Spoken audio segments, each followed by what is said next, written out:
First 1 hour interval వరకు మీరు ఓపికగా కూర్చుంటే మాత్రం లైఫ్ లైఫ్ టైం సెటిల్మెంట్ వాళ్ళకి.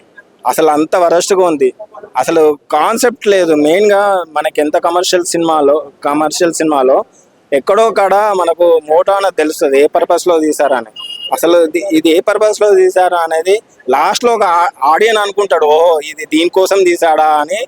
ఆడియన్ మనకు మనం సెల్ఫ్ రియలైజేషన్ చేసుకోవాలి తప్పించి డైరెక్టర్ ఎక్కడా కూడా కన్వే చేయలేదు. కమల్ హాసన్ మణిరత్నం కాంబినేషన్ 30 సంవత్సరాల తర్వాత వచ్చిన సినిమాకి మీరు ఇలా చెప్పడం కరెక్ట్ చెప్తున్నారు అనుకుంటారు మీరు?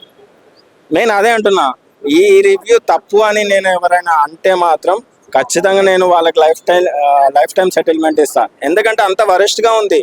నేను 30 years back, okay 30 years back వచ్చారు, కానీ ఒక పర్పస్ ఉండాలి కదా. ఇప్పుడు వాళ్ళు కంబ్యాక్ ఇచ్చారని అనుకుంటే ఒక పర్పస్ అనేది ఉండాలి కదా.